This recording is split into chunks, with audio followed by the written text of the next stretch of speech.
We got issues. Whoa. Fix those issues, Ryan. I'm working on that.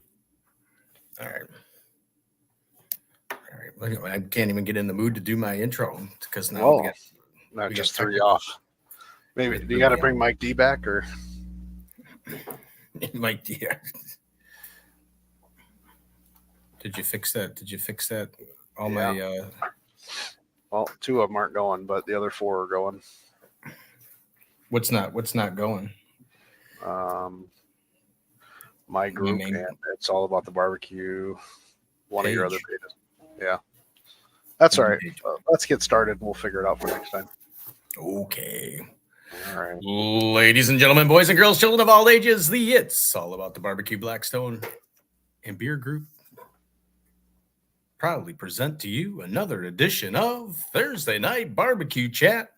I'm Steve Crass. I am the Grill Department Manager over at Wanamaker's in lovely, beautiful Downers Grove, Illinois. And a man sitting next to me, as always, well, not always, because he wasn't here last week. The chairman of the board, Barbecue Blackstone and Beer, Mr. Ryan Hoagland. It happens. I had to be gone. Anyways, how's everybody doing tonight? Welcome in Thursday Night Barbecue Chat. Glad to be back.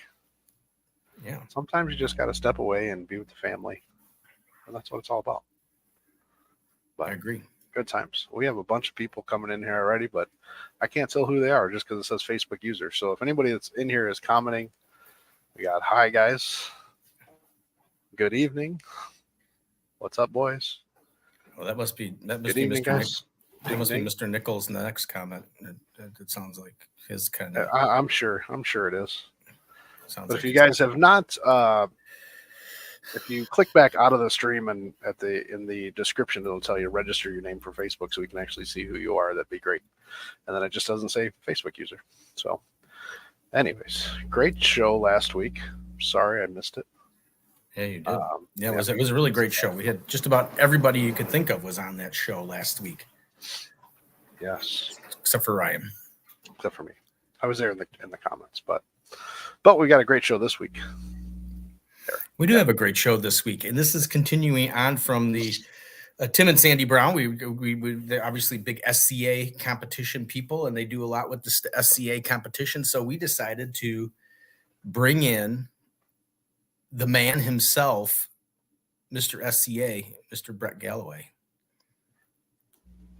There he is. Hey guys. Yeah, I almost said founder, and I see you got co-founder there because I thought there was somebody else. I didn't want to give you all the credit, but no. It takes an army. Ken and I are partners, but it works well because he does the things I don't like to do. Yeah, that always works. That's what he does all the technical stuff. So he does the stuff I don't like to do. So a good partnership always works out well. So, absolutely. Yeah, definitely. Just so everybody knows, if we don't call you by name, obviously we had everything exploded right at startup here. So it's like we got a lot of Facebook users. We don't know who you are. So if we don't call you by name, we're sorry. Just to let you know, everything. It was kind of real weird that it blew up just like that right at the. Yeah, there's two of our pages are not getting shared out, but we share it out via our phone and get it out to as many people as we can. So if you guys back out of the stream, in the description it'll say register your name for Facebook, and then it'll actually show your name on there. So we got Brett Galloway, the steak OG. Brett Galloway, steak OG. So Brett, what is your path to barbecue, and how did you guys decide to branch out into just steak? Well, actually started in steak cook-offs. Back when I competed, there was 9 cook-offs in the country, and we had a cook team called the United Steaks of America. Thought it was a catchy name until we got sued.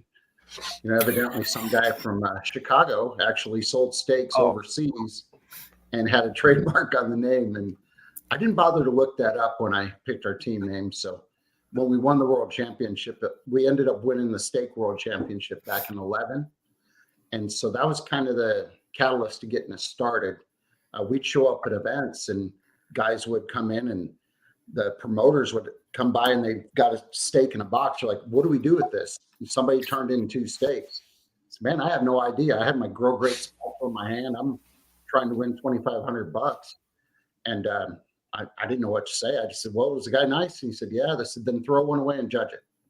I had no idea. At least the guy didn't get DQ'd for it. But that happened like 3 events in a row. And we realized there was no rules, consistent rules. So we had one event we were very frustrated with, and I felt like I was given a call for the first time ever. I just didn't. It was the worst steak I've ever cooked in competition. And there was like 80 some teams there. And we ended up 5th, 4 world champions in the top 5. And the same guy won that donates the money back year after year. And it just didn't feel right. And so we were on our way home, and Ken asked me, he said, hey, he said, we should call someone about this. I said, there is no one to call. I said that, barbecue's got KCBS, IBCA, other organizations, but there's nothing for steak. And he said, well, we should start something. And I didn't tell him right then. I said, yeah, we should do that. I had already designed an SCA logo. It was actually going to be called SCL, Steak Cook-Off League, when we started the thing. For our first event, we changed it to SCA. But we decided we started one event, and back in the old days, it was 6 judges. They'd be like, I'll use an example of an event. 6 judges were sitting in the window of a storefront. It was blind judging, but they could see and make eye contact as you walked by. The judges were, when we got there, we turned in our steak. We were the 42nd steak turned in.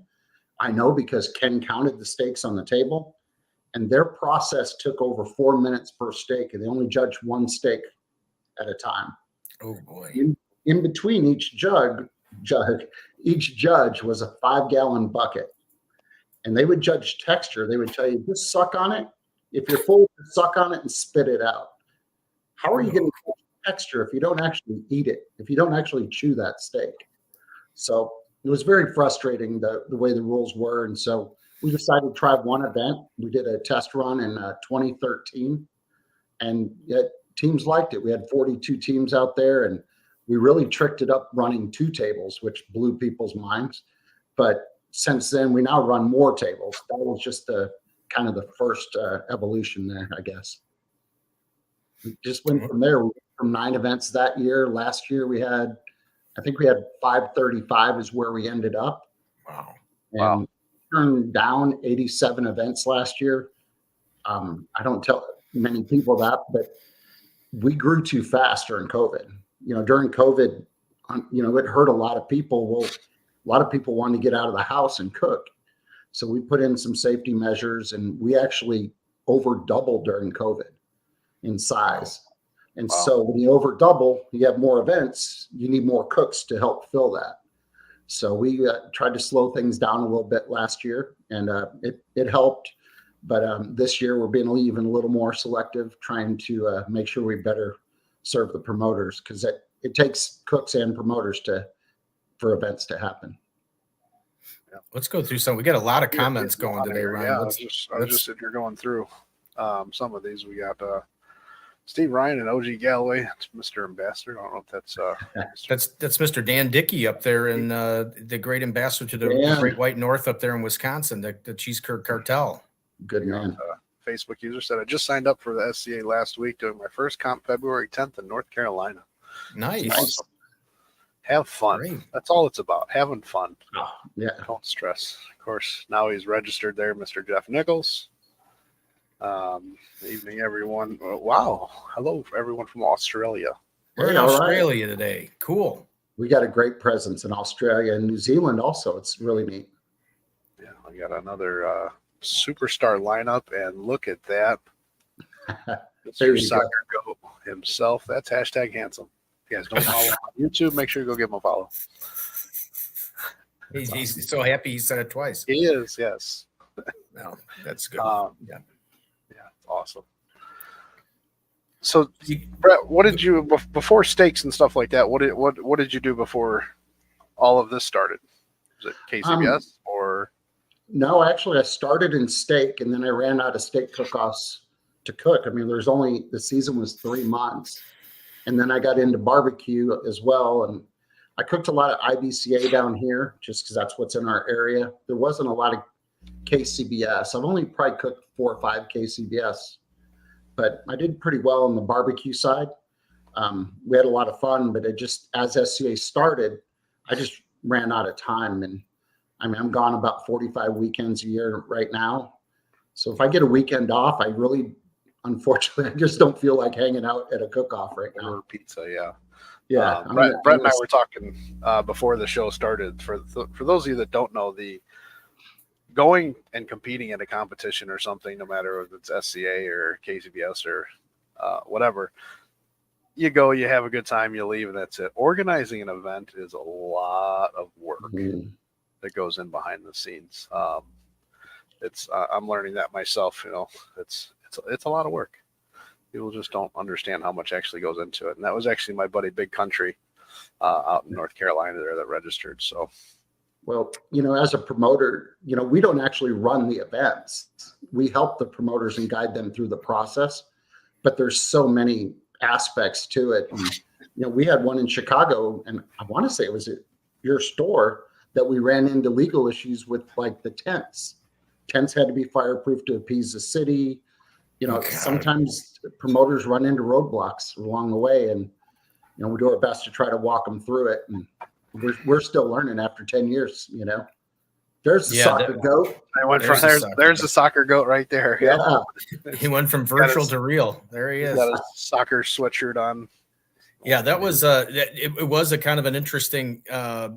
We were all excited because Brett and I first met at the Westmont competition, and we were really excited to hosted the event at Wanamaker's, and we had everything ready to go. We had it registered, we had it this, and then something in the back of my mind said, well, I better check with the with the village. And it wasn't too bad. They only wanted a special use permit, which was like $75, but then came all the little intricacies of, well, then every tent needs to be fireproof. It has to show registration of flammability, and I told them they're just easy pop-up tents. They're really not that. And then once everything was set up, then each person had to pay, God, I think it was like each tent had to pay like $30 or something like that for fire inspection. And because if there's fire under the tent, and I'm just like, oh Lord, I said, it's a cook-off, for crying out loud. There's going to be fire under the tent. You know what I mean? So and it just got to be to where I think Brett and I, we fought. We tried to put it into the sign up and this and that, and then it just became that the entrance fee was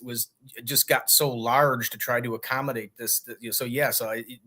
The promoters go through a lot of stuff, and then we ended up just canceling it, which irritated the out of me, because I think it was, and that was back when SCA was still, as you said, that was, God, it had to be like 2016 or something like that, or 2017. That was a while back, year 3 or 4 even.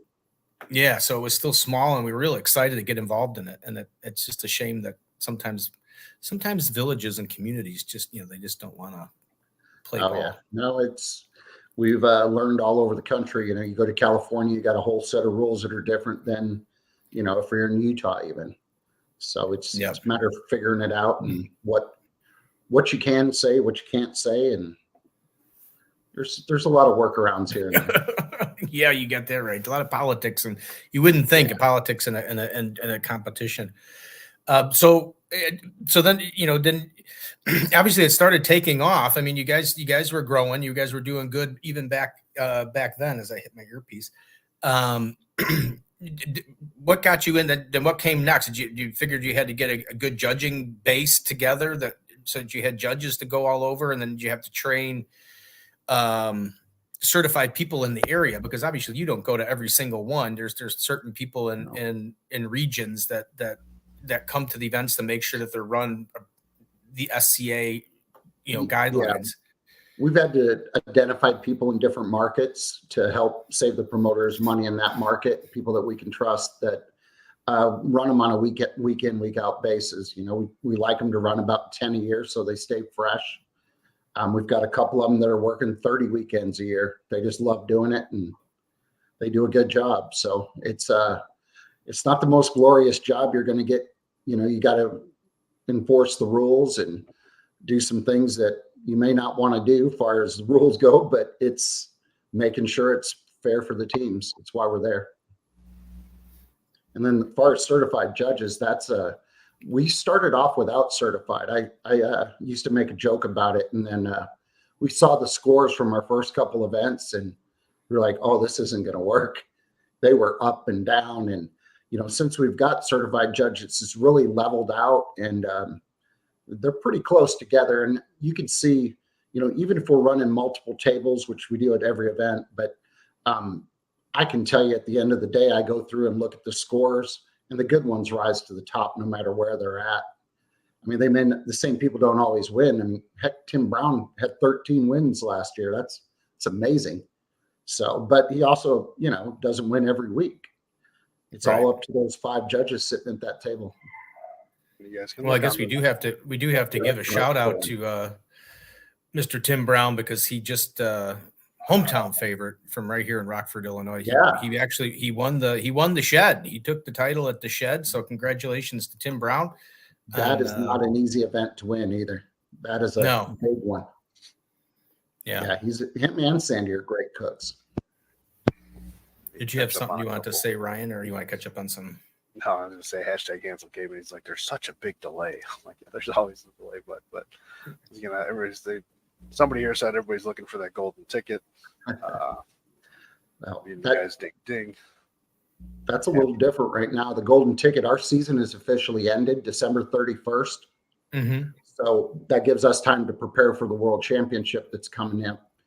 And anything won after that goes to next March. So anything they win this week goes to next year. Just allows us to prepare, because every year it's grown. And last year we had almost 600 teams there in Fort Worth, Texas. And it's an animal. I run the stage. I do all the video production, and that's why half the time it works. Half the time it doesn't. But we have fun with it up there. And Ken works out in the parking lot, and he's everywhere. And then we got a couple of people who do parking, and Michelle runs the judging. I mean, she does a great job in there. So what does it take for one to become a judge? We do a certified judges class, different places. Almost every event I go to, I hold a class there. But it basically, we walk through the judging process with you. We don't want to tell you what to look for. You know what you like. You know what flavors you like. I don't know if you like sweet, heat, savory, whatever you like. That's up to you. Really, the only main standard is the doneness. We have a doneness card that we have at every event. The reps keep them inside a folder. They're not kept in a car. They change colors if they are exposed to too much light. So we're very careful with those cards. When we first started, I had this card that was pink, like a doneness, and I'd say, this is what it looks like. And it seemed like the judges would either give them a 10 or a 5. I'm like, there's got to be something in between. This is ridiculous. So I got on Google, and I'm searching away, and I got to about page 6 of Google, and I found this perfect. It's a steak, and it's well done. It's medium well. It's medium rare, and rare. I said, perfect. And I got it. And oh man, sorry. I got all excited, man. That's all right. Back up here. I got to block the light. Anyway, so I was all fired up, and I'm like, Ken, I got this. This is, he's like, that's what I've been thinking about. Well, we rolled it out, got it out to all the reps, announced we were going to start using this card. And my buddy, David Haskett, he went to Outback Steakhouse and sends me a picture. I'll be damned if it's not similar to that card. Yep. There it is. They have that same picture on their menu. And I'm like, well, they cooked 60 million steaks and maybe got 1 million of them right. So it couldn't be too bad. So yeah, we still use that card today. And actually could you throw that back up real quick? Yep. Look at me directing a show like I have done one. That's right. We've taken the names off of these also, so it doesn't say rare, or medium, because we felt it could be inferred that a judge says, well, I don't think that's really a medium. I'm going to give it the other score. So now it just says 10 in the middle, and then there are 9s on the 2 other ones, and then the ones on the outside are 8s. So doneness is 8 to 10, and it's really kind of solidified the doneness card. And it's taken that perception of what medium is. We don't have a medium. You cook to that color, that 10. Yeah. And it's changed drastically. When I cooked, I had a guy on my team. He made sure I had enough Crown Royal in my glass that I didn't get in my head, and I would cook that thing medium every time. Well, we've got it now that cooks. They have light meters on their phones. They'll go in there and they'll walk in the judging area with this light meter, and they're seeing how many lumens it is in there. Jesus. Then they go in their trailers or their tents, and they have lights that replicate those lumens so they can see the actual doneness of their steaks. Wow. Just a crazy evolution. The guys are getting better, and it's the evolution of classes. You know, Tim and Sandy did classes, Overson's done classes, and it's really changed the cooking. I wonder why I didn't win my contest I was in. I didn't have the lumens correct. I'm sure that was it. I'm right? sure that's exactly what it was. I'm sure that was it. So what are for people that don't know a lot about the essay, what is everything judged off of? Obviously you said you said the doneness and stuff like that. What else are they looking for, and how does when they put the steak in the box, because I this is a big thing. From being in some of the classes, there's a certain section for appearance, and there's a certain side of the steak for appearance, and there's a certain side of the steak that they actually taste from, and they don't taste from the appearance side. So they make sure they put it in the box so it's kind of a weird way, but maybe go over that, what's involved in placing in the box and what the judges are looking as soon as they open that box. So if this is your turn-in box, this is the front of the box, how it opens, like this. They're to put it in the front of the box over here. Now, this is the best, that you want the best part of the steak towards the judges. And that example didn't really work, but you want the best part in the front that faces the judges, which is by the tabs on the front. I will cut the steak, or the rep cuts the steak in half, parallel to the back hinge, and I'll go ahead and kill the dismay or the thought out there. If you move your steak up to the front of the box, I'm still cutting the steak in half. It's half the steak, not half the box. So we will cut that steak right across the middle there, and I cut it on an angle. That way you can see the doneness of the steak. The judges can without having to lift it up. First thing you do is look at appearance on the top half of the steak. So if there are grill marks there, they should be consistent. If they're not there, you can cook in a cast iron skillet and still score just as high. I love a cast iron skillet steak. I think it looks beautiful. If you get the color right, you can win. You can win with it for sure. I've even heard of guys doing that on the bottom to get a little crisp, and then the lines on top. That's Mr. Will Collier with the Sear Revolution, with not doing the grill marks there, I think. Him and Gene Skillen were both big on it. Yeah. But you could do that. And his rubs are a little bit low on sugar. Will's are. So it works very well with that sear without giving it a black color. He's old Mr. DB180. Mr. DB180, correct. Yeah. You probably sell some of that, don't you? I did. You did? Oh, sorry. Don't get me wrong. They're fantastic rubs, and I found out that certain rubs sell in certain areas. His just did not sell as well. His rubs do very well.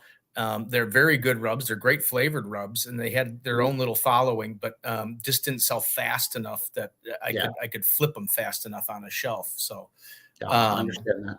But yeah, no, his products are very good. You can, I think it's db180.com or something like that. But his rubs are very good, and they're great for steaks and doing the competition. So I don't want someone to think that just because they're not on the shelf at Wanamaker anymore that they're stinky rubs. But no, his stuff's very good. It's just that certain rubs just sell better in certain areas, and there's some that I've brought in that I thought would do really good, and they just are a lot slower than I need them to be. So.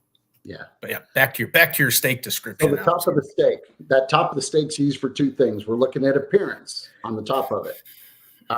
They're grill marks. If they're there, they could be triangles, diamonds, squares, stripes. Had a guy in Arizona turn in triangles somehow. I don't know. Said he used grill grates. He told me afterwards. I'm like, hot? I couldn't even figure out how he did that. But anyway, you eat with your eyes. You look at that. How appetizing does it look when you look at the steak? We don't look at the bottom. If there's a hole in the center, like, where the doneness is, where we cut it, if for some reason their thermal pen left a little hole in there, disregard that. That's part of the cooking process. I mean, it's not part of the scoring for a judge. So we'll just judge the appearance. That's 7 to 10, 7 lowest, 10 high. We start on the high end and work our way down. And then the doneness is 8 to 10. So once they look at that top part, they're going to shut the box, record those 2 scores, because the spinalis, which is what most people will put in the front of the box, always cooks at a different temperature than the heart of the ribeye loin will. So it's going to look slightly different than the bottom will. So it's important to write that score down right away. So then you judge it on the steak, not on the bite on your fork. Then they'll cut off a small piece. It's about a ounce of steak. And when they're done, there's a grazing table over there, and they can go eat when they're done. But to be fair, we want a small bite from each judge. They try to take it from more or less the same part of each steak. They'll cut it off, they'll take a bite, and then they're going to taste texture. Textures, do you enjoy the texture? It's not a bite thing. It's with the evolution of some of the marinades and different things out there, you can overdo sometimes, and it gets mealy. It gets real grainy. There's people that are marinating in papaya or mango juice. Mango juice will really tear a steak up. I've seen it happen. But so there's different enzymes in them that help break them down. Buttermilk works as well.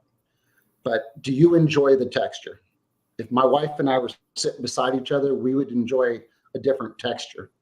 She if they overdo it a little bit, she doesn't enjoy a steak that's that soft. I do. So it's really up to the judge on texture. And then taste, man, you know what you like on taste. You would think, like, if you went to Louisiana, a spicy steak would win. Sweet does really well in Louisiana for some reason. No idea. My gauge is always I go to a local Mexican restaurant.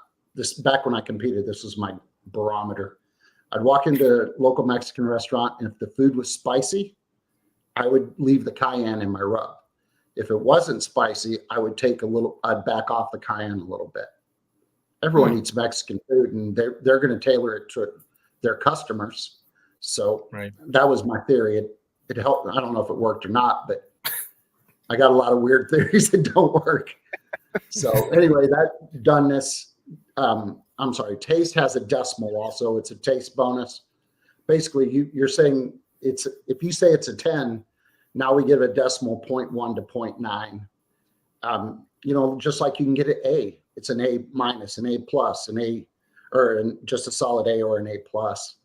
So that decimal really makes a difference. That's where events are won and lost, is that taste decimal, because you can get 4.5 extra points just by having a great taste, which will more than make up if you lack in another area. Maybe the last one. Maybe that's why, Ryan. Maybe that's why your steak didn't win. It was the taste decimal. I don't know. I'm not even going to comment on you. I'm not even comment on you. Now the last one's the hardest one for the cooks to understand. It is overall impression. Now as a judge, you've looked at it, you've tasted it, you've gave them a score on texture and taste. How do you feel about the steak? 9 out of 10 times, if you gave them, let's say you gave them a 9 on appearance, you gave them a 10, 9, and another 9 or a 10. Unless you give them a perfect score, you're probably going to give them a 9 on the bottom, which we add those 5 scores together, and they're like, well, I got a 48 on this, a 49 here, a 48.8, and a 49. How do I have a 45? Well, each judge gave you a 9. Bring it across, it's 45. It does look out of whack, but it's because unless they feel it's perfect, you're not going to get a 10 on overall impression. And I've seen guys undercook it, and they take a point off for doneness because they thought, hey, they missed it according to the chart. They didn't cook it properly, but they reward them with a 10 on the bottom. And I asked a judge one day, I said, hey, why'd you give this guy a 10? I was curious on this steak here. And he said, oh, I remember that one. He said, they missed the doneness. It was underdone, but man, I love a medium rare steak. And to me, it was a perfect steak. That's the best answer I could have heard. Yeah, that's great. Reward them. Right. Yeah. So hopefully that makes sense, because that is the biggest one that confuses cooks. Yeah, I was totally confused when I turned in my steak. So Not anymore. I'm going to stick to that. Go with Stick it. to that. Let's hit some comments over up here. Yeah, looks like we had the one and only says, hey, Desiree. So must have been the Blackstone Betty from Blackstone was in the house here. Nice. It says Tony and Anita Moore run phenomenal contests. Yes. They do. Mm-hmm. Yep. You're lucky to have them up there. What's up? Hashtag handsome. Oh, that must be for me. That's a little background on that is my son that was just here. He's under another name now. Well, no, that's his nickname is hashtag handsome, but he was hashtag Okay. cutie when he was younger. And then like 2 years later, he's like, I don't want to be cute anymore. So it went to hashtag handsome. Gotcha. And I know Steve was talking about Tim Brown getting the title at the shed, but Mr. Nichols says that I have the ultimate shed title with my your cooking. Yeah, his she shed. Yeah. Paul Perpich won 75% of a steak contest last year. This year. Strong. Yeah, he's good. What's it called? Ticket. Hashtag handsome. We're getting ready to go over golden tickets. Hashtag yeah, handsome. we'll get there. That was a little while ago. Brett Galloway, Ken Phillips have a fantastic organization. Griddles and Vittles. No, I'm not feeling better. I'm struggling through this here. Somebody says I use a mini ring light to match the judges area. Okay. And then ring light. I think it's supposed to be ring light. Yeah, ring light. That's there you go. Yeah. My fill-in last week, Mr. Mike Douglas. How we doing? Douglas Davis. Mike Davis. Mike Douglas. Mike. You remember Mike Douglas show? I mean, that's like a long time ago. I mean, you're kind of young for Mike Douglas. Anyways, show. So he says he's headed to San Antonio. Girls of Vittles said steak is great on the Blackstone products as well. A little all the Griddle Crew, Coast to Coast Griddlers. My buddy Skinner Farms.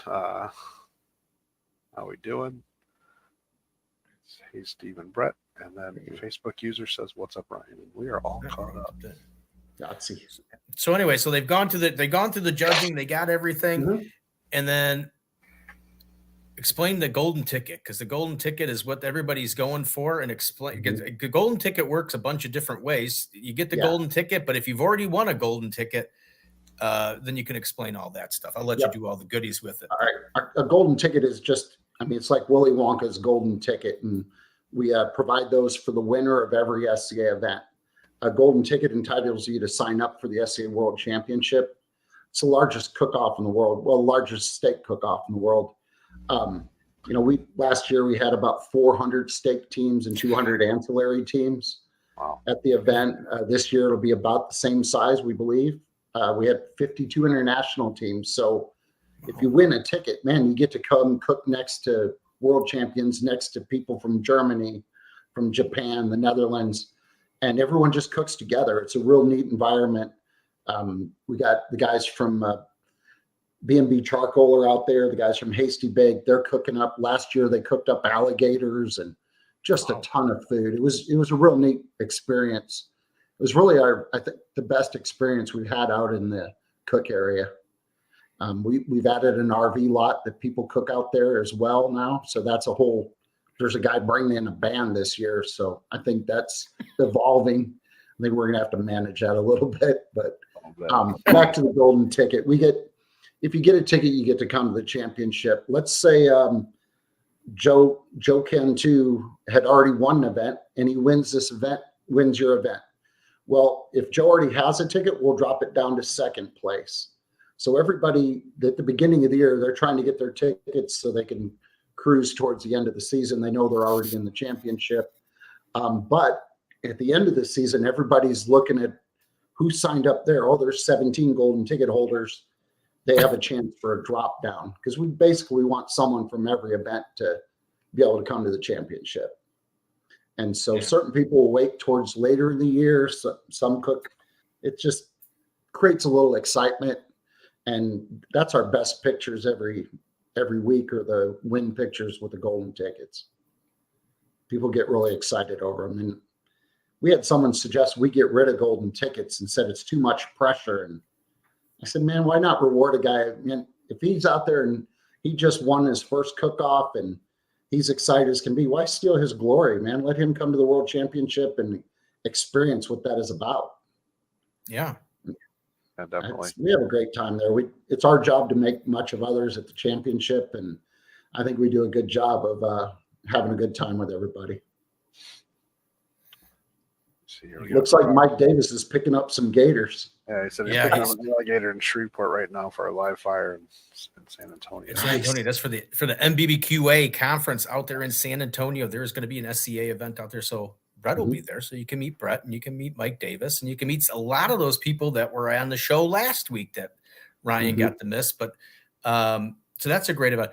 So now, obviously, you've been doing it 2013, so you're about 10, 11 years into this kind of thing. Yes. And what would you say would be the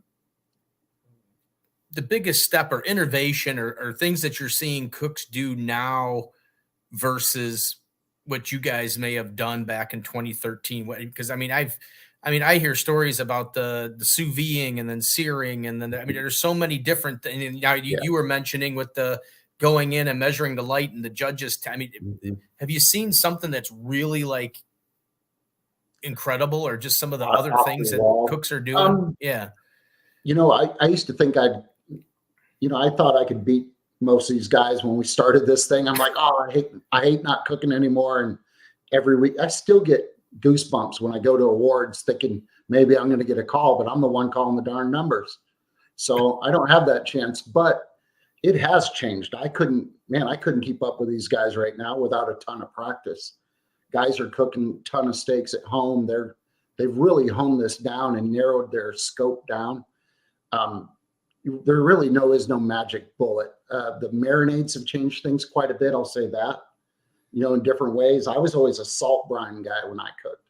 I'd put a pound of salt on a ribeye steak and just break it down that way. And that's the way I chose to do it. But, marinades have changed things. It's gotten steaks a lot tenderer. Biggest thing that's changed is these classes that have popped up. Barbecue Champs Academy, I think it is, does one. They do, several of the top steak cooks are on there.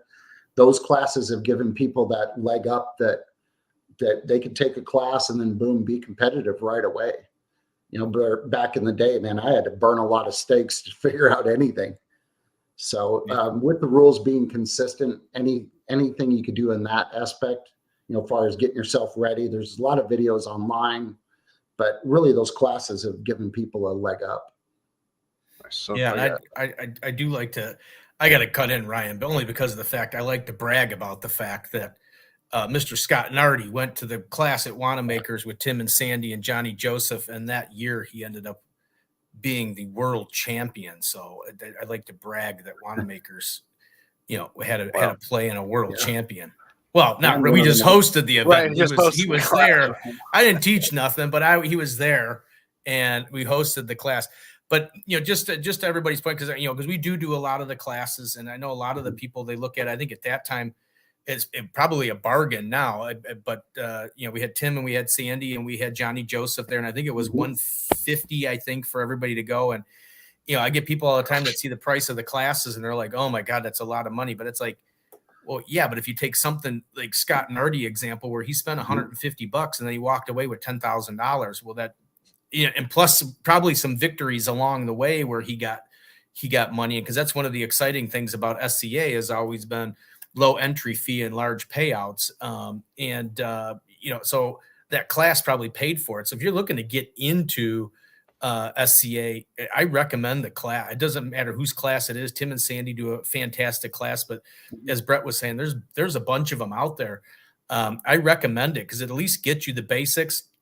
And like Tim and Sandy would always say, is like, this is how we do it. And then you can change it and tweak it any way you think it fits your steak and your cooking style. But at least you get to learn the basics of it from people who have been through the rodeo a bunch of times. It's all attention to detail. Every single detail matters. It really does. Just like barbecue, same thing. Yeah, I was going to say, you were talking about putting a pound of salt on there to brine your steak. Would you do that on this one? Oh man, I did not do that on that one. That thing was. You see how big that thing is? Yeah, it was amazing. Marbling. Yeah, we ended up cooking that up too at the event. I was lucky enough to go to Japan. We have a SCA Asia, and honestly, it was one of the best experiences I've had. Like one of my favorite trips ever. But they have just the culture over there and the way they all help each other set up. And I look around and this guy's cooking on a PK, that guy's got an M grill, and they're using all the same stuff we are. They're using the same rubs. I mean, it's just like we do it here, and just the culture over there. It was really refreshing. I mean, I had a blast. Nice. They're coming to the championship. I think 8 teams from Japan are coming. Nice. Wow. That's a long ways to cook a couple steaks. Yeah. Yeah, you got that right. Even the guys from Australia is a long way to cook a couple steaks. Yeah. We've got quite a few of them. A lot of New Zealand as well. Have you ever talked to any of the guys from Australia? Any of the cooks or anything? They are where America was 11 years ago with barbecue. Remember when barbecue pitmasters was riding high, and that's where they're at over there. It's just their ABA page in Australia, which is a Australian Barbecue Alliance, has over 300,000 people on their page. Holy Jesus. Wow. So they're on fire over there still, and they love doing the steak. They love doing the barbecue, and I think they do 30 ABA events. They limit it to. So what's happening here some places is we have some cities that want to do 3 events. Well, if you do 3 events and spread them out, it's okay. But you put them too close, they're like, oh, I'll just hit the next one. Well, They only have 30 events in the whole country. So every event's a big event, Wow. So it's interesting, and they have adopted us over there, and some were standalone and some were with them. But I love their marketing over there. They're on fire. I don't know who it is. It just says Facebook user says, "Fear the Netherlands. Watch out." I, being a Dutchman myself, will say Hup Holland. They'll know. But taking it back to your class, Steve, Mr. TD's Real Barbecue said it's an investment to further your education, a tool to learn a skill. So those classes definitely help out. Yeah. Yep. No, I agree. For sure. So. Wow, look at Ryan's coughing. So while Ryan's coughing, I'll ask a question. But have you noticed different styles of steaks that are popular in certain areas? I think if I remember from Tim and Sandy's class, they were saying like some areas like a real round steak, and others they want to see a little bit of a different oblong shape to it. And you find, look at this, I got bleached out. But do you find that there's certain areas that the judges look for a different style of steak or a different look to their steak? I guess the term hockey puck, I think, is the term that they were using in the class. I know what you're saying, but I've never noticed that. Now I run the judging and I don't actually judge. I just, guide them through the process. But I've never really noticed, like far as win pictures and people that post their wins, that they're different in different markets. I will say, though, if it's a market that doesn't have a ton of certified judges, I do one every year in South Texas, and we have no certified judges down there, and I can't get them to save my life. And the only good news, it's the same judges that have judged for the last 6 years down there that judge. And so they're basically trained at this point, but they do prefer a steak that looks more like a teardrop, more like a traditional ribeye would. That's really the only place I've noticed that is places where we don't have 100% certified.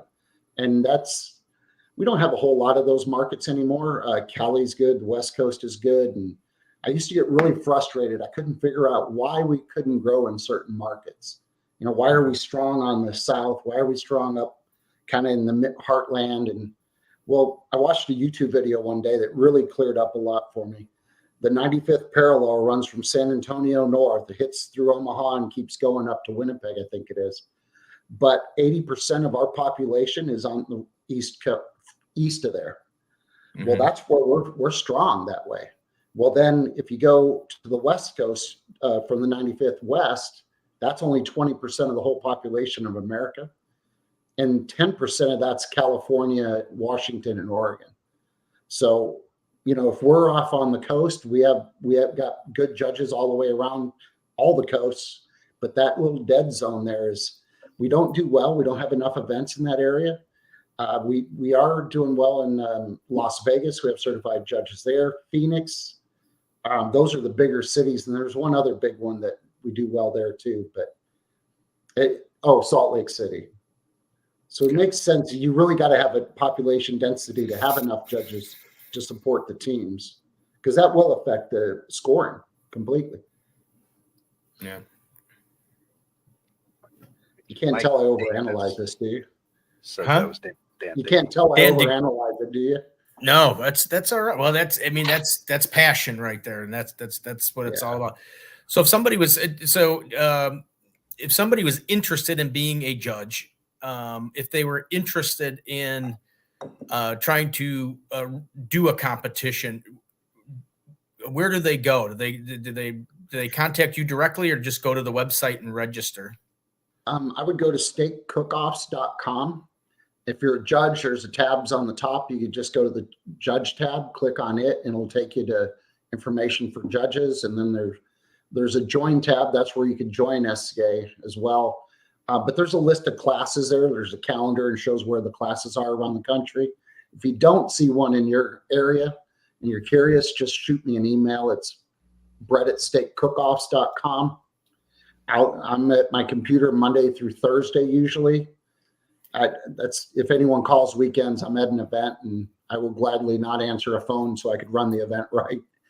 I'll get back to you on Monday. It happens, but I want to make sure everything goes right. And I was a cooker before I was started SCA, and so I want to make sure we're buttoned up.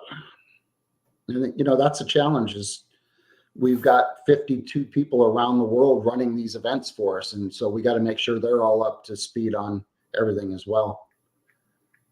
That's really what Ken and I spend a lot of our time doing. Yeah. Anybody's interested, I did put that in the chat. You guys can just click on the link right in the comments there. Yeah, I've met the greatest people in the world doing this, and the cookers, they say it's easier to change a customer into a friend than it is to make a friend a customer. Sounds weird, but it's so true. And the people that are coming to these events become friends with us and become friends with the judges and the reps, because we all have a like passion. We all love cooking outside, whether it's, what we're cooking on our Blackstone, or we're cooking on charcoal, or cooking on gas. In SCA, we're very inclusive. We can share a grill. There's no advantage to sharing a grill, believe me. You have a 30-minute window, one goes early, one goes late, but it allows somebody that maybe say they're on your barbecue team, Ryan, and they want to cook as well, you could both cook on one grill. Or if you just have a gas grill, there's a lot of first-time guys come out with a gas grill. Man, I've got the tightest gas grill. It's great. You can win on a gas grill. I see guys win on a gas grill, and then 2 weeks later, they're back with a charcoal grill. I'm like, man, you just won on a gas grill. Why'd you switch? Well, I just look around. Everyone else is doing it. I was like, well, how'd you do today? Well, I didn't do as well. I said, what are you bringing next week? Well, I think I'm going to bring the gas grill. Okay, there you go. You could cook on anything. Like Steve said, you could try to sous vide. You only really have 4 hours before you cook your steak. So people will do a partial sous vide. I mean, a lot of guys just leave it sitting on the dash of their truck. Let that sun bring it up to 85, 90 degrees before it hits the grill. I was wondering, tricks that people do. That was going to be one of my questions. I didn't know that you could sous vide. Yeah, you can sous vide. It's any fire or heat source. So the problem with the sous vide that I've experienced is Instagram has some clean up my language, has some really good filters. So I see a picture of a guy that's been practicing, and I'm like, man, because I scour looking at steak pictures. I'm like, man, that's a beauty. And then I'll run into the guy at an event, and I'll talk to him afterwards. Hey, how'd you do? And the guy I didn't do so well. I said, well, let me see a picture of your steak. Man, it doesn't even look like the same steak. It's pale, it's gray. And I'm like, Instagram got him again. Yeah. You can't believe a picture. So it's interesting. I think if you get the color right on a sous vide, it's great. Right. Yeah. I agree. There's guys that won. I talked to a girl. She worked at Shields. She cooked on a little picnic campfire deal. Well, it was what do they call it? A fire pit. Sorry. She cooked on a fire pit. I mean, if you can cook, you can cook. Right. Well, I saw that was in one of the classes. I think I know I'm going to get it wrong, but I know it was up north, and I almost want to say with the Croy Valley guys, but I'm not sure if that's where it was. They were actually doing the steaks on like you were just saying, they're cooking them over the Brio fire pits. And I'm like, wow, hey, maybe Brett will see this, and this will become part of a new thing, like the open fire pit ancillary thing, type of thing. So, Yeah, we allow that. If somebody wants to hold a challenge like that, we've allowed them to do it. We've worked with big green egg dealers that want to do it. The only downside on their behalf is you only have so many people that are comfortable cooking on those grills. So if you got a green egg's got a huge following, so they're usually safe. But if you don't have a big following for your grill and because we have one that wants to do just pellets coming up. I said, well, I can't guarantee how many teams you're going to get because not everyone, 85% or 87% of America's households have some sort of grill in their backyard, whether it's gas, charcoal, whatever it may be. I don't know what that percentage is for a pellet cooker. I love a lot of cooker, but not only that, there's a lot of,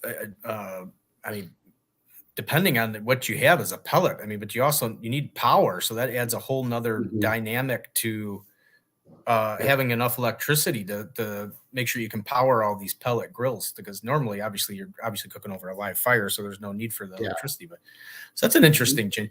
How did you get to the ancillary thing? What started that? Because now it's got its own separate little division and it's got its own separate little awards. And how did that get, as we're coming to the close? But how did that get all into the mix? Well, when I cooked, I would cook in anything. We're going to do a bologna. Good. I'm in, whatever it was.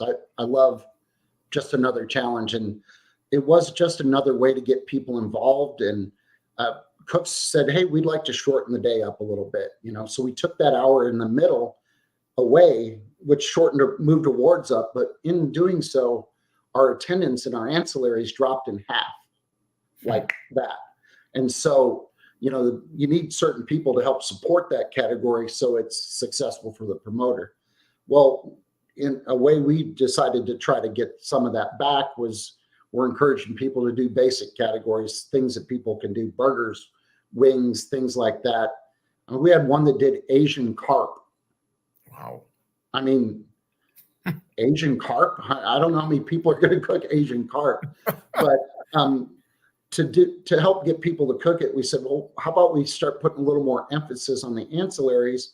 So we created an ancillary points chase, just like the steak one. Well, now we have husbands out there and the wives are doing ancillary, or some women are cooking steak and the husbands are doing the ancillary, but it got more people in the group involved. And so that was successful. But then we realized we always put steak up here and then ancillary was still down here. So we started rewarding the top 25 in the ancillary chase now. We put out our weekly, our ancillary points chase. And then this year also, we've just recently, all of our points champions or all of our world champions they don't have to qualify. They're grandfathered. They got a lifetime, kind of like the Masters. They get to go to the Masters every year. Well, they get to come to the World Championship every year. Well, this year we decided we're going to do the same thing for ancillary champions, the ancillary points champions and the world champions, because they won just as hard of an event to get there. So I think by putting the focus back on that, it's helped build that up to where people are starting to think about it almost as high as the other. Yeah. As a steak. I didn't find the ancillary one, but I did bring up the most recent steak points steak there it is, running right now, since that was posted yesterday. Oh, Chris from Code 3 is up there. Look at where the first guy's from. Tennessee. Second guy is Texas, California, Wisconsin, Ohio, Alabama, Indiana, Virginia. We got 2 Illinois there. Yep. An Oregon and another Tennessee. So it is It's completely spread out. It's not people in Yeah. certain markets. Trying to get people involved all over, and it's done a good job of that. There's certain people that don't like the points chase. They just say, "Man, it's just too much. It's too much pressure." I get it. It's designed for those people that are uber competitive that just want to chase. I would have been chasing it if I was cooking. That's what I love to do. So I'd go after it. But that's why the golden ticket's a big deal. Is you may not be able to go after the points chase, but you sure can go after a golden ticket. And then last year, we rewarded every state. We gave a medal at the championship for the highest points in stake and ancillary. So they all got to walk around with a big medal around their neck. Number 1 in Ohio, number 1 in Illinois, just for extra bragging rights, because we realize not everyone can go after the points chase. Yeah. Do that one comment down here, Ron. I cook my steaks like that, so it's. Oh, no, that doesn't have hardcore carnivore on it, does it? No, it doesn't actually. That was Blackstone blackened steak. Oh, okay. So that competition that I was mentioning with the Brio Fire Pit, that was in Merrill, Wisconsin. So it was a class. Yeah. It was a class there. I couldn't think of where it was, and I know it off the top of my head. But it was in Merrill. Yeah, Ken did that event. He said it was great. Yeah, exactly. Yeah, we did one with the pellet grill, Smoking Brothers. Are you familiar with them? It sounds familiar. Yeah. They make Myron Mixon smokers now. Yeah. Okay. So we did a big event with them in Missouri recently, and everyone cooked on a pellet grill, all 40 teams. But they've got something cool. They have grill grates on them, and they got a system that as the smoke or the heat comes up, it guides it right back over the top of the steak. Wow. And then their dial actually is tuned to the grill grates, which is just now there's no I know I'm set at 500, but what are my grates at? Right. Now you can set it and your grates are the same temperature. So it's very innovative, and we were I think it was 0.1 or 0.2 away from a perfect score there. And these are guys that have not cooked on that pellet grill before. So you can win on anything, and you can cook a great steak on any type of grill. Yeah, I agree. All right, Brett. Well, thank you for coming on. It's a very exciting. I love the SCA. It's one of my favorite things to watch. I do watch, as I was discussing with Tim and Sandy, I do probably watch more awards than I probably should, because they're, as Sandy was saying, and it's kind of fun. What makes it a little bit different than KCBS is that it's fun to hear what everybody's using. It's fun to hear the rubs they're using, what they're cooking on, what charcoal they're cooking on, and so it's kind of. I think that's kind of a fun, neat little aspect of it. And so if you haven't caught any of the awards, see if you can find some, because they're kind of fun to watch. And it's kind of cool how everybody's come up with their own little nicknames and different little, like the cheese curd cartel and all these other, so it's kind of neat how the SCA family has grown in the last couple of years. Well, it just gives them a chance to thank their sponsors. And we know how hard it is as a company to have sponsors, but being a cook team, to have sponsors, being able to shout out their name at awards shows that product is winning for them. So that's why we do it. That's why we have them do that. Yeah, I think that's great. So yeah, thank you again for giving your time, and absolutely.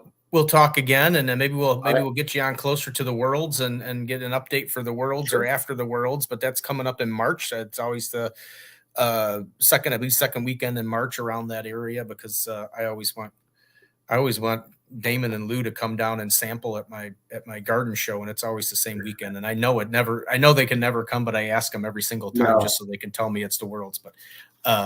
But yeah, so it's always the second weekend of March. If you can't get down there to watch it, is it still in Dallas? You're in Dallas again?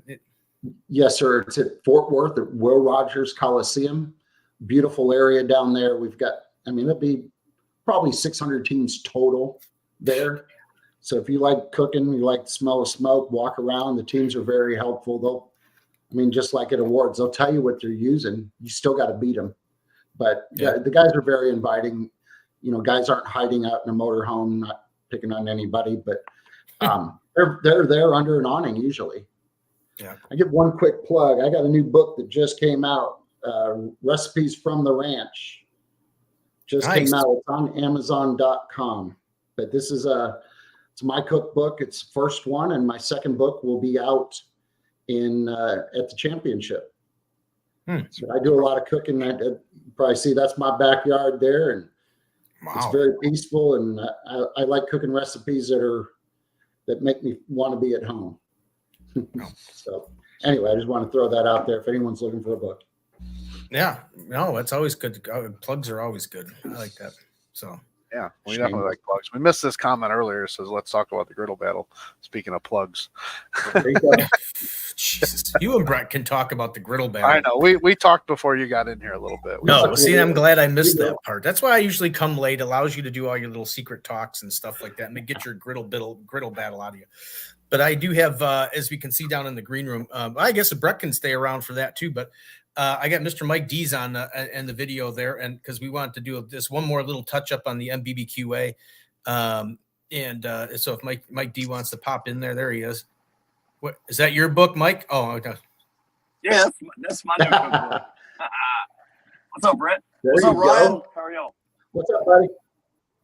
Man, just in Shreveport, outside Shreveport, heading to San Antonio. I'll see you in next weekend. Oh Brett? Yeah, did you pick up the Gators? Yeah, they are. I've got about 10 more minutes before I get there. Perfect. They are being processed right now. It took a little longer to process them, so I went up and got some gas and saw Steve's text and came on. So to put in my little shameless plug. You didn't take it off of my show last week, huh? You had to come in right? again. Yeah. We missed you though, Ryan. I know. I'm not taking over. You still got this. So Mike really. Sir, what was it, Brett? Have you guys ever been to the conference? I have not, no. And now that I see what's going on down there, I'm kind of sad that I didn't make arrangements to go down there. But I think that might be something might have to shoot for next year, because it sounds like it's turning into a really good time down there that I'm going to miss. So it's a great opportunity to meet up with some of the peoples you've seen on the peoples. Yeah, there we go. Good English. Some of the people you've seen on television, some of the biggest names in the cooking world, but everybody's there, and they, if you want to figure out how to get your rub on the market, the guy from Suckle Busters is there. There's just guys. It's a great networking. And honestly, I think I sit through I've been on a couple panels, but I sit through the other conversations as well, because if you stop learning, you're done. Yeah. There's such a wealth of knowledge in that group. Anyone in the barbecue industry should actually attend it at some point. Our second event was there. We did that test event that I told you about. Our second event was at the National Barbecue Association conference in San Marcos, Texas. And we had no events when that one done. Miss Linda believed in us from the shed. And when we left that event, we left there with 9 events. Like literally that week, we had 9. See you, Mike. We ended up with 19 events our first year, but the Gators got them. I contribute that to the conference. So anyway, that's my 2 cents on it. And Brett, I know we're going a little over our hour here, but I had this up there. Is this still out or? Yeah, absolutely. Yeah, they just came out. Well, we had a line of rubs before, and I was with another company, and I honestly wasn't as happy as I could have been. And Suckle Busters is helping me with them now. And so, nice. I don't know if you guys have ever seen my social media, but my goats dominate it, Waylon and Willie. And so I've got a line of barbecue rubs, Waylon and Willie's, and then I've got our SCA Texas rub or all-purpose and a steak rub, and they're good. I'm really proud of them. And since I'm in the show, if you can hear me and see me, I don't have good service. I actually pulled away from where the alligators were to try to get better service. We can hear you, big boy. He's running from the Gators.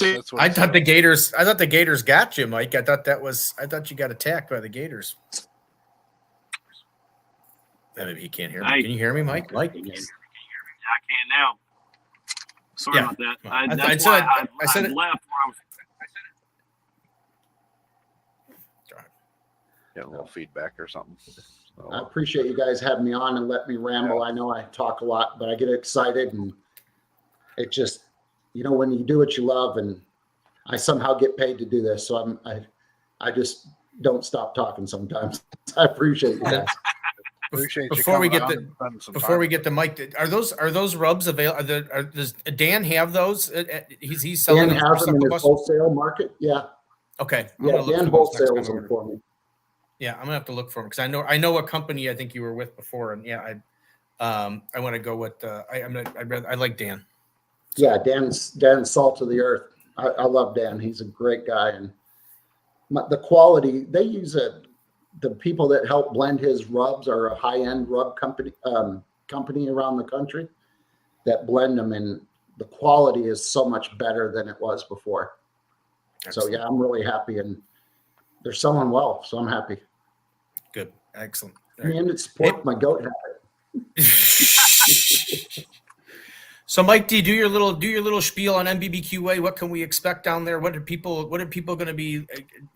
Go over to Live Fire, all the little stuff. We saw so many people last week. If you want to know more, tune into pull up on YouTube or Facebook. Either way, the show from last week with Mike.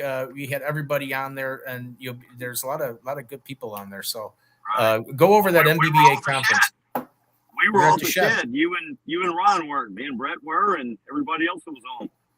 We had a great time with the shed. That's always a great event. But our event's coming up, not this weekend, but next weekend. I'm going to San Antonio Rodeo this weekend to promote a little bit. But next weekend, the 2024 annual conference for National Barbecue and Grilling Association. And you talked about sous vide a little while ago. We're going to have Chef Jeff Shapiro do a complete. It's modern day kitchen equipment, new sous vide technology presented by Chef Jeff Shapiro. Nice. I mean, just like that. That's just one of the sessions of about 12, I believe. I mean, how to make Texas sausage class. I mean, North Carolina crispy hog. You want to make a North Carolina crispy hog? I got a class for you. And then we've got the steak contest on Friday night, which we've added a little bit to that. We've got a pretty awesome Icy Tech cooler for the first top three. Then we got the cash, and then you get the rhinestone cowboy hat for the winner. That's always a big deal. And I'm going to give a shout out to Kel. He was the first one to ever win the rhinestone from Mama Shed. And he'll be there in the flesh. So everybody, Kel, yeah. It's going to be a great time. The live fire session. I mean, we've got some of the best world champions. I mean, I'll go down the list real quick. Here's the flyer again. But not only the professor Tuffy Stone, but then we've got Mark Lambert, 7-time world champion, and we've got Eric and Alan from Boar's Night Out. We've got Mel from Dark Side of the Grill. Everybody loves Mel. We've got Mike Starr from Blazing Star. Michelle O'Gwen from Ain't It the Life. Got Little Gringa, the new chef champion, junior chef champion. She's awesome. She is. I got this gator. She is so excited. She's anxiously awaiting this gator. And then I've got Al Fragoni. I mean, who doesn't know Al Fragoni if it comes to live fire? He is the South Texas live fire main. He is the main man. It's just gonna be a great time. Go to mbbqa.org, sign up, get your tickets. You don't have to go to the conference to go to Saturday, the live fire. That's a public day. So is the state conference. You can go to statecookoff.com and sign up for the state. There you go. Love you, Ryan. Thank you. I know that's Ryan. I know it's Ryan because Steve. I know it's Ryan because we had an whole hour show last week and I never once pulled that up because I couldn't figure out how he does all that. So exactly, this is the way we did the banner. That's how we were doing it. Yeah, we did the banner like that's that. how we were doing it. Yeah, we were old school back then. Yeah, we were old school last week. So, all right, gentlemen, thank you very much for coming on. Brett, always good to see you. Mike D, see you soon. Always see you soon. You got it. So, thank you guys. Take care, guys. See you soon, Mikey. I appreciate it. See you, brother. All right. There we go. Now it's just a great show again, Ryan. Are you sick? Ryan, are you sick? I am sick. Yeah, I came home early and I was trying to get him in there. Mikey, don't leave yet, but I brought the hat. We can Look still at the hear hat. me There's the there. hat. He's yelling. I was trying to get it quick, but Here, yeah. pop him back up. Add him to the. yeah. Did you That's see? all. Did you see the? There it is. Yep. Yeah. Hey, if you go to my Facebook or even MBBQA, I was in IC Tech yesterday picking up all these coolers that I pulled out. We were going to do a surprise, but I could not hold. I can't keep a surprise, especially that cooler. I mean, that's a 125 quart. Whoever gets first place is getting a 125 quart IC Tech USA cooler, the cash, the hat, the whole works, and bragging rights. I mean, if you ever want to lose one of those, coolers up here, you're You mean one of welcome to- these right here? That right there, baby. Boom! God, at it's so that. good having Ryan back on the show, isn't it? Look, I could do it. I got a 20-foot trailer behind me, and I've got 16 coolers and one in the back seat right here. Oh my goodness, it's been great. We've gotten so many donations. These alligators are donated. Hang on, oh my goodness, I just went blank. I would throw that out because they have an e-commerce store for alligators. If you want an alligator up there in Chicagoland at Watermakers, you can get one. I will plug that on your show later. I'll send it to you. Yeah, excellent. All right. See you, Mikey. Good to see y'all. Y'all have a great time. See you. See ya. Take care, Mike. See, All Ryan, right. missed you last week. We missed you last week because I didn't have any of all that good stuff. The show would have been even better if you would have been on because we could have pulled up all this other stuff. All And the stuff that I do. I even had this one in here. It's a little old 2014 Johnny Joseph there. Mr. Johnny Joseph. Good. He's a good man. Johnny Joseph's a great guy. 2014. We're down to one points. person. I think we bored to That's death all out of people. We're down to one. That's we're all right. down It's to- another good show. It's extended out a little bit by 12 minutes, but that's all right. Yeah, So- that's a good show. So anyway, yeah, I just wanted to get Mike D in there, a little plug in there. Yeah, no, Brett, great guy with the SCA. If you are interested in any of that stuff, please go to Ryan put there in the comments, Steak Cook-Off, steakcookoffs.com, and look that stuff. There it is. Take off the dash judge. Yeah, just take off Judge and just go there and .com. yeah. So he's a great guy, a nice guy. Like I said, we met at the Westmont competition. You know, at sad tears because the Westmont competition has been canceled altogether as far as barbecue. They're still going to do their fundraising event with the food trucks and the bands and all that other stuff, but the competition end of it is canceled. Somebody's still here. I think Well, it might be Dan Dickey. I know Dan Dickey was the Netherlands. Yeah, we'll take a guess at it. We'll take a guess at who it was. Maybe they'll put their name in there. But so yeah, really great guy, really nice guy, real personable guy. I wish we could have gotten the competition at Wanamaker's off. And Brett and I worked really hard to try and make that happen. And gotta love Towns and what they do. So yeah, other than that, we'll do other stuff. This show ran late, so we'll get caught up next week's show. I don't even know who's on next week. Did I tell you, Ryan? No, you didn't. I don't know either. So I thought maybe you would remember. Figure it out. Oh, you know what? I don't have anybody for next week. Better get to work then. Yeah, I got to get to. I got to get to work. We'll have to figure out a guess. Luckily, next Thursday, since the wife has something going on for her school, so she's not going to be here, they've changed #Handsom's soccer practice and moved it earlier. So instead of 6:45 to 7:30, it's now 6 to 6:45. So I'll pick him up right at the end and rush home and hop on the old. Whoever's going to be here next week, give me a little bit more advance, and I'll try to get all the pictures. Yeah, So, I'll have to start working on a guest and see if we can get we can get somebody else. You never know. It might be Mike D again because the conference will be going on. Who knows? We'll maybe do a live right from the conference. Who knows what's going to happen? It's going to be crazy. Crazy. So, all right, buddy. Thanks for being back. I missed you last week. I think I texted you that right away that I missed you on the show because obviously I'm a failure at doing a lot of the stuff but it's good to have you back in the saddle, and then we'll see you next week. Yeah, hopefully. We'll see you Saturday. Don't forget cooking. Oh class. yeah, Saturday. Yep, we got the class over at Wanamaker's. Mr. Sean Young will be there doing his brisket class. Those classes are still available. I think they're still available both at Tischler's and Wanamaker's. So make sure if you don't like the date at Wanamaker's, go to Tischler's. If you don't like the date at Tischler's, come over to Wanamaker's. And I'm gonna look at the flyers say go to Wanamakers.com, but it is I did try to go to it and it's a little difficult to find. it's goofy to find on there. You almost have to go to a homepage. If you just Google Wanamaker's barbecue class or barbecue event, it pops up a lot easier in a Google search. So just so people know, but here's the link for February's class. Yeah, so Ryan will pop that. Maybe if he can, he'll pop that into the thing.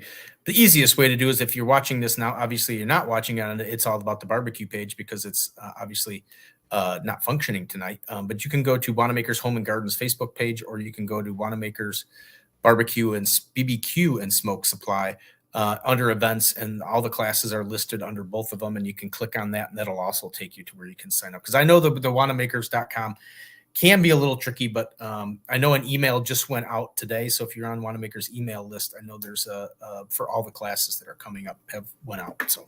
All right, guys, it's been another good show. We will see you next week. Yeah, I'm not even going to do the spiel today because as always, we're running really late. So shop small, shop local, be nice, be happy, be positive. We'll see you guys next week. Take care.